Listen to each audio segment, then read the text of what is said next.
Welcome to Mineocast. This is episode 7, and we're going to talk about some movies today. We're going to talk about these movies a little bit in depth.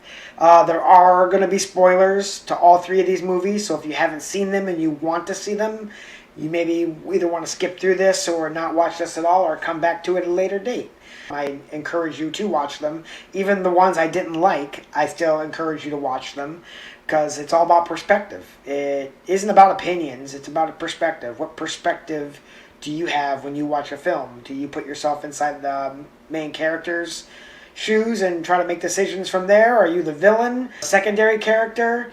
Are you a passerby and just being like, oh my god, what's happening here?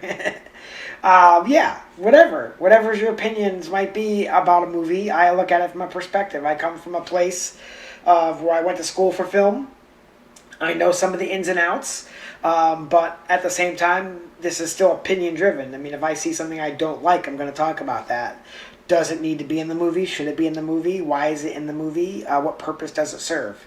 So the first movie we're going to talk about is Infinity Pool from 2023, written and directed by Brandon Cronenberg, which stars Alexander Skarsgård, Mia Goth, and Cleopatra Coleman. The IMDb rating for this movie is 6.2 out of 10. Rotten Tomatoes audience score is 51%.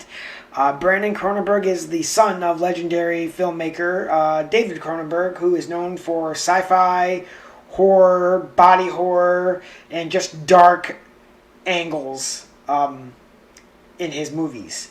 Is his son a lot of the same? A little bit, but he is his own man.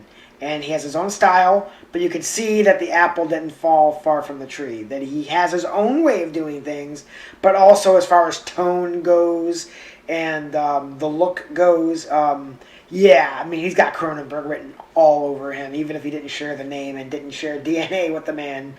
This movie wasn't bad. The plot synopsis for Infinity Pool is staying at an isolated island resort.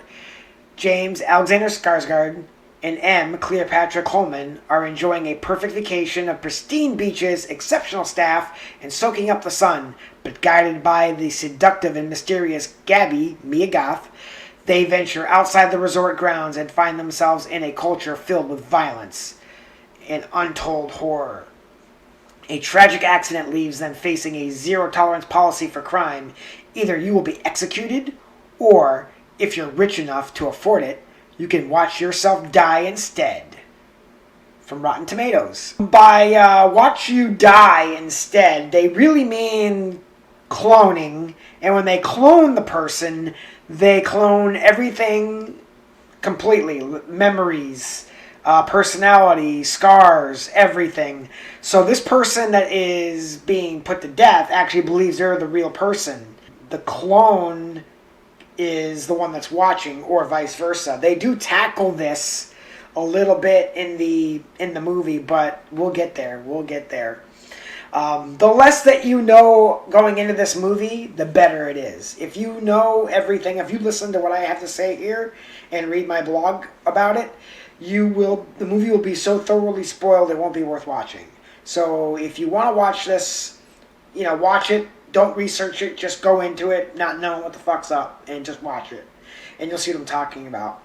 This movie, at the end of the day, is about nothing more than indulging the misogynistic attitudes of rich assholes. Not everybody that commits a crime and gets put to death reacts in this way. A lot of people that are cloned and watch themselves die are traumatized for life, and they leave the island immediately. As soon as they're able to go, they leave.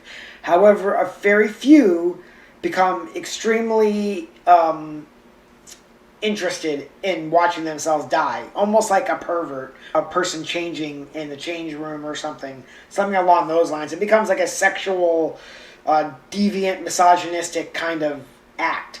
Mia Goth's character of Gabby, she runs like this whole little cult of rich misogynistic assholes that basically meet on this island once a year to commit all these crimes just so they can get caught on purpose, pay the cops money to have them cloned just so they can all watch themselves be killed.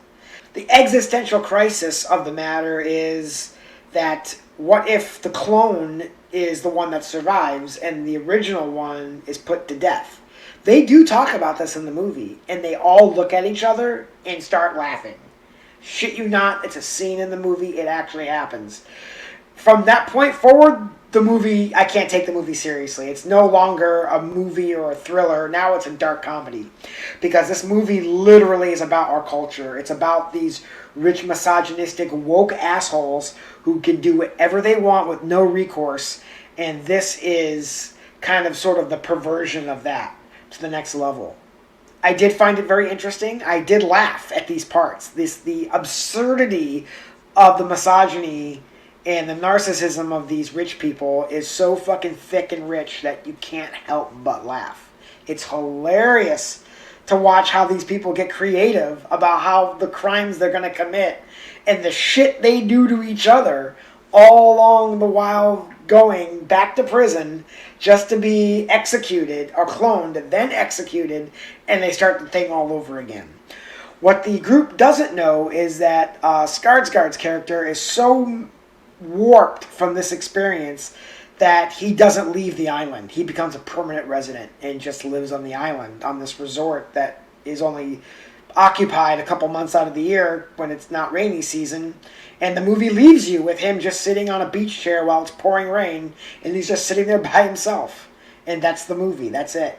How he got there, it was pretty interesting. And there's a lot of psychological shit going on, a lot of tormenting. The group, they call themselves zombies. And they kind of torment Skarsgård's character for the majority of the movie.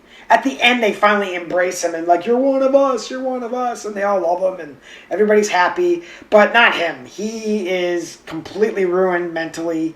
He doesn't know what to think anymore. And the only thing that he cares about is waiting another year for these people to come back so they can do all this shit all over again just so they can watch themselves be killed. That's pretty much Infinity Pool in a nutshell. Ooh, look at me. I'm Infinity Pool. I'm in a nutshell. Oh, look at me. It was pretty good. I did like it. The credit sequences are fantastic. They are different than anything that we've seen in the past, but it's such a basic, simple thing that you would never even think of doing it yourself. Like when he was actually doing the credits, the end titles, I was like, oh my god, that's fucking brilliant. How come no one's ever thought of that before? And it's so fucking simple. It's so basic. There's also lots of weird camera angles to make you feel uneasy.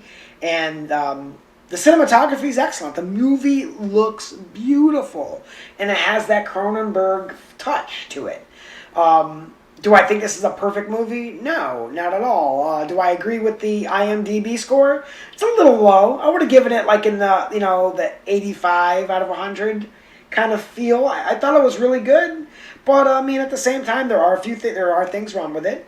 It's not a perfect film. The expectations, I think, are good. They're fine, and I'm happy with it. The few things that I have a problem with are like just little things. Nothing that makes me go out of my mind and lose my shit over it. Like our next film, You People, 2023, written by Jonah Hill and Kanye Barris. Directed by Kanye Barris. Okay, well, I got a lot of problems with this movie. It stars Jonah Hill, Lauren London, Eddie Murphy, and Julie Louis-Dreyfus, who is excellent. She was great in this.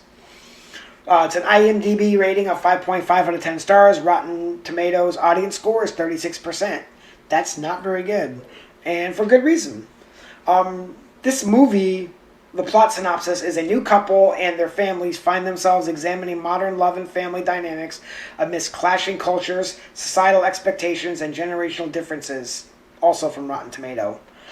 Basically, you got a white Jew that falls in love and wants to marry a black Muslim. Their families meet and they're trying to get the cultures together. We've seen the movie before. We've seen these jokes before. We've seen these rom-coms before. But this one's really bad. This one is really bad. And I'm really surprised that Jonah Hill signed off on this as far as something that he wrote. When Jonah Hill first started writing movies, his first 4 or 5 movies were fucking hits. And they weren't just hits. They were good. They were well written. They were funny. They were cheeky. They had personality. This movie has none of that. It literally kind of runs together like it's like a half-witted idea. And I'm not surprised with Kanye Barris. Don't have a problem with the guy as far as who he is and what he does. It's his style. He's best known for like these black sitcoms on like ABC Family and stuff. That's what he's best known for. And this movie looks like one of those. I was waiting for the laugh track. It doesn't even look like a film. It looks like something you would put on television, like regular television. It doesn't even have that polished movie look. This movie was released on Netflix directly. It was, direct to Netflix release, so I'm not surprised. Netflix, it's hit or miss with Netflix, with an emphasis on miss, because they miss quite a bit when it comes to these semi-A-listers or A-list casts, and then the movie just stinks. There were some good stuff in it, don't get me wrong, but for the most part, it's a big miss. It just feels phoned in. Eddie Murphy's performance is pretty bad. Him playing the, aggressive, like Black Power style, like parent, it just doesn't work for him. Like, it's not in his repertoire at all. And I know the man can act. He is a great comedic actor. He can also act. We just don't see a lot of it. But this was a bad attempt. Very bad attempt. This thing looks like a TV ad. Not only a TV ad. It looks like a Nike ad. It looks like an Adidas ad. The whole movie looks like a shoe ad. I don't want to buy fucking shoes. I wanted to watch a rom-com by Eddie Murphy and Jonah Hill, because I think those two guys on their best days are fucking funny as hell. But we didn't get them on their best days. We got them on their, I don't know if it was their worst day, but it's pretty bad. It's pretty bad. They get all of the race and religion stuff wrong, and my prime example for this is when they're at the dinner table, and they're trying, both sides are trying to debate which was worse, slavery or the Holocaust. And I'm sorry, that's a subject you just don't touch. You just don't make fun of the Holocaust like that. Or slavery, for that matter. I mean, yeah, slavery was a bad thing. Absolutely. And I'm not going to say that the Holocaust was any better or worse. I'm not going to have that debate. Millions and millions of people have died on both sides of that argument. Why would you want to argue which one was worse? I don't believe it worked. Not an accident it ended up on Netflix. These direct-to-Netflix movies are just... Some of them are okay. But the ones with the A-list actors, they're really not that good.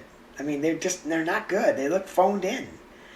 This should have been written in the style of some of those great, but yet not very well-known 90s rom-coms, like Kissing a Fool, Reality Bites, Simply Irresistible. I mean, I can go on and on and on. Those were really good rom-coms. Knock at the Cabin, 2023, written and directed by M. Night, the guy that did Signs. Remember that one? That was awesome. Everything else after that? Stars Dave Bautista, Jonathan Groff, and Ben Aldridge. IMDb rating is 6.2 out of 10. Rotten Tomatoes, 64%. That's the audience score. It takes place in a reality that's supposed to be realistic to our current reality, but misses the mark badly. This is the first M. Night movie that has no twist. It's played straight from beginning to end, and that's part of the problem. It needed a twist badly. I'm not a big Dave Bautista fan as a leading man actor, and he's had a couple roles now where he's got to show his stuff. And the less dialogue you give him, the better. The man cannot act. He's not good at all. He's good at silly stuff, small roles, or buddy cop stuff. You can do that, and he'll shine in those. He'll shine in those, absolutely. But serious Dave Bautista? I'm not buying it. I'm sorry. It's film cringe. It is film cringe to watch him try to be an actor. The movie itself flowed fine. When I sat and watched it, I was getting those, it looks like a thriller, feels like one, the tone's alright, kind of vibes, but my big issues are with the plot, the resolution, the whole third act is shit. I mean, this will totally get the social media, this is how this movie really should have been. because there's a lot of that going on. They try to make it seem like this is the decisions that people would make if they were in that position, and I don't believe so. I absolutely don't believe so. If this happened in real reality right now and not a pseudo-reality, we'd all be doomed. And that goes into the plot. The plot is 4 strangers meet on the internet because they're having insane visions about the end days. And they take it upon themselves to go and follow their visions and kidnap a family, hold them at will to try to convince them that they need to sacrifice one of their own family members in order to save the world. And every time that they ask them to, they're going to sacrifice one of the family members and they say no, the group kills one of their own group members. And after that, on the television, national disaster happens that basically, like a tidal wave or an earthquake or something really, really bad that kills a lot of people. But we still have not really been able to verify in the context of the story if any of that is actually really happening or not. And the whole movie is about that.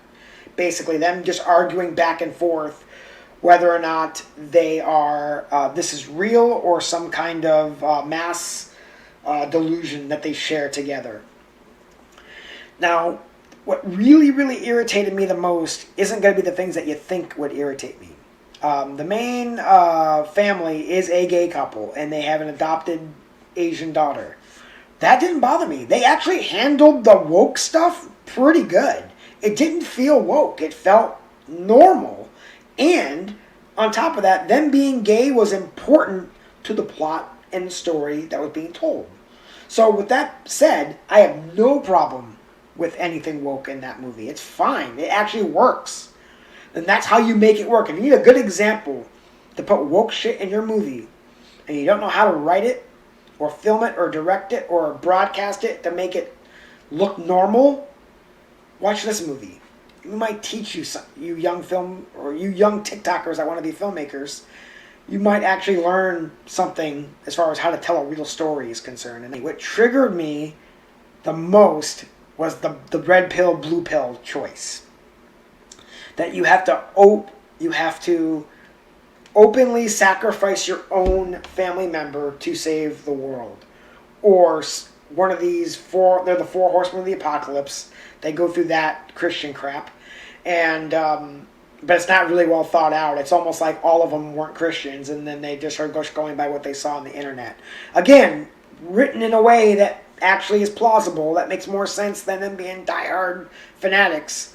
At any point, one of or all of those 4 could have said, I'm not going to contribute to this. I don't care how bad the visions are. I am not going to hold a family against their will and force them to make this decision. I'm not going to do it. I'm not going to participate. This movie's reality-based. It wants you to feel like we're in today's culture. That's why all the little plot points are there to make you feel more real. Okay, so if we're in our own reality, then it has to abide by those rules. But like all fictional stories, it's its own reality and it makes its own rules as it needs to. We call that kind of like a MacGuffin in the film industry, where a thing happens that just doesn't make any sense why it's there, but it's there to drive the characters forward onto their journey, whatever the journey is, whatever it might be that makes it. When you think about it, a MacGuffin really shouldn't be there, and what are the odds that would happen like that? But in a movie, you have to tell everything cohesively in this like little 90-minute blurb. So things that don't make sense sometimes have to happen in a movie in order for the characters to continue on their adventure. And at the end of the day, we have to get our characters from the beginning to the middle to the end. So with that said, that does make a lot of sense why they have stuff that doesn't make sense in a movie. It's like if I was one of the 4 horsemen, again, because of my own experiences and my own beliefs and my own thoughts, I don't give a fuck what's going on in my head as far as visions go. I am not going to allow something outside of my own influence to make decisions for me. That is something that I really am big on. And I know that doesn't make a lot of sense because of course I do. Of course I do that. Yes, I know I do that. But when it comes to people forcing something upon me, that I don't either A, feel comfortable with, B, don't understand, and C, who the fuck are you to dictate anything to me? When you start going through all those little things, you know, for me, that's what it triggers my fucking bipolar like crazy. So like, you wanna kidnap me and force me to do something I don't want to do.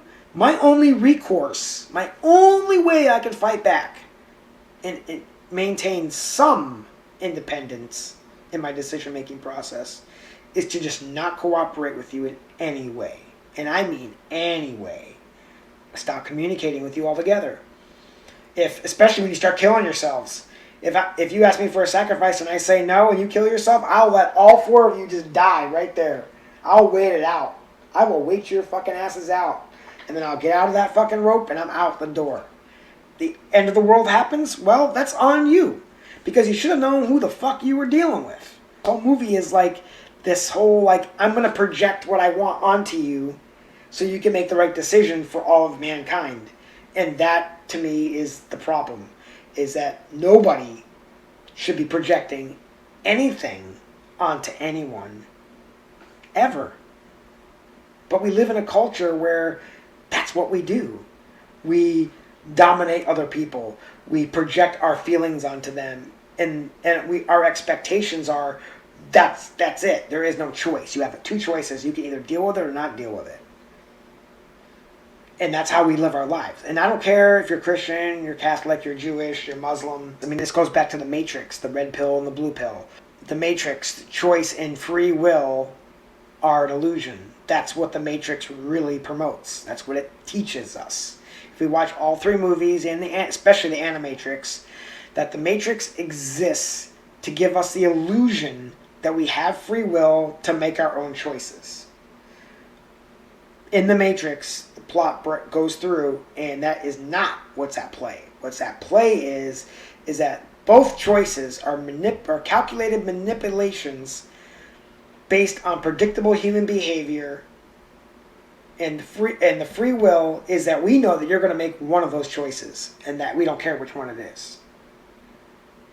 That's not free will, and that's not choice. That's what the Matrix teaches us, that there is no binary. Binary doesn't exist. It's not even a word, but it's really trinary. There's us, the machines, and then you have your choices, and it's either A or B. And the big con is that we tricked you to believe that you can choose one or the other, but we know you're going to choose one of them.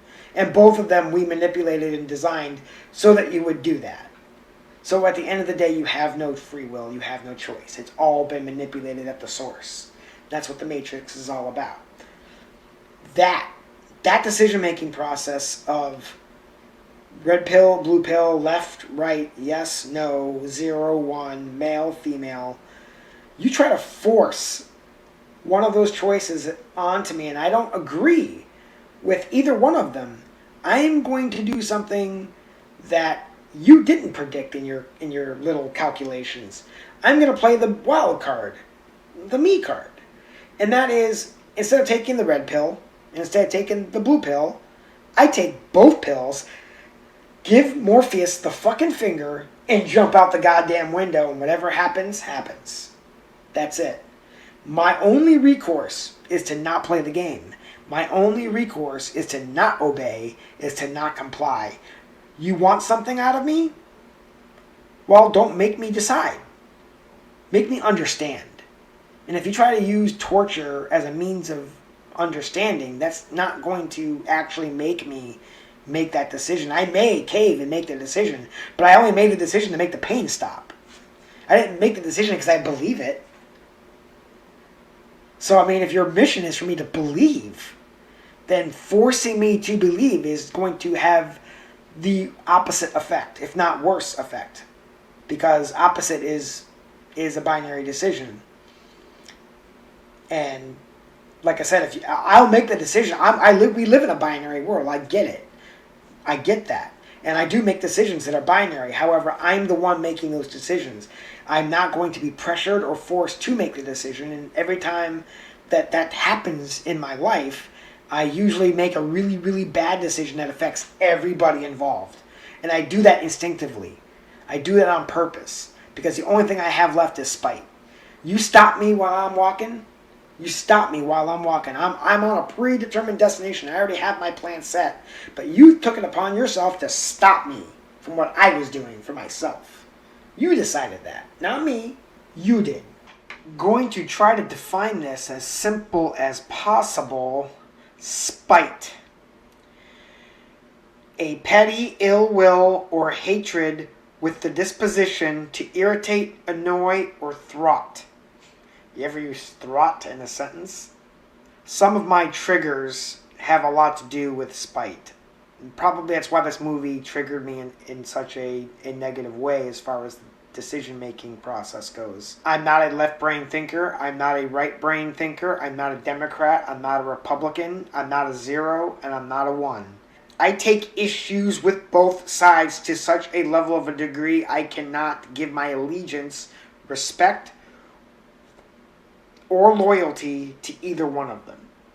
And when somebody or a group tries to force that choice upon me, then my brain goes straight for the hatred.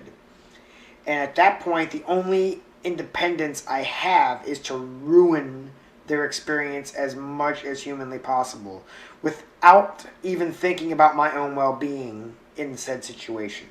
That's how heated I get when somebody tries to project their left brain choice or their right brain choice onto me, and I don't agree with that. More times than not, I will go with one side or the other side. Absolutely. We all live in that world. However, I don't agree with it down the board, and I don't agree with it at the fundamental levels of conceptual awareness. And when a people or a group try to force that upon me and then have the audacity to say, or else, I've already checked out and I'm no longer going to cooperate. That is my attitude about binary information systems in a nutshell. At that point, I'm misery loves company, and my only recourse is to fuck you up. That's it. However, I can do it. I'm not even thinking about my well-being. This is what makes my bipolar disorder so fucking bad. That even medication doesn't work. That I just absolutely lose my fucking mind when I'm put in that situation. It wasn't as bad when I was younger, but it was still there. As I've gotten older and now become an adult, it is dominant in my life. And the only way to deal with it is to get away from people like that in situations like that. But in the 2023 era, people live in that box. You have to pick one or the other. And if you don't pick the right one, whatever the right one is on that given day, you'll be chastised, you'll be bullied, you'll be canceled from all the things that you love. When you live in a world that forces choices onto you, it's really, really hard to get away from that. Currently in America, you can still go and lock yourself in your room or house and not deal with anybody for however long a time you have to, until you have to get back out in the world to work, pay your taxes, and pay your bills. That's about all I got. But yet, these 4 horsemen went into the woods, broke into a home, took 2 gay men and their daughter hostage while they killed themselves. I mean, the one guy in the movie, he was assaulted at a bar because he's gay. Because of that action, he becomes more aggressive as like an alpha male. He's more defensive, and he's ready to throw down a little faster than most people are. Because of this, he gets a little paranoid and he buys a gun. Okay, the gun is at play in this movie, but it's locked in the trunk of his vehicle outside while they're breaking the door down and breaking the windows to get into the cabin. So I don't really believe that would be a realistic situation. I mean, I've been assaulted myself too, and it puts you on edge.